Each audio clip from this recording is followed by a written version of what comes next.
ॐ मृत्युञ्जयाय रुद्राय नीलकण्ठाय शम्भवे अमृतेशाय शर्वाय महादेवाय ते नमः।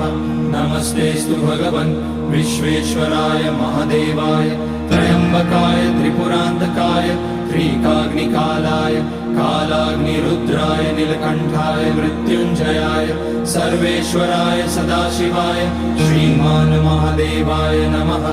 ॐ नमः शम्भवाय च मयोभवाय च नमः शङ्कराय च मयस्कराय च नमः शिवाय च शिवतराय च।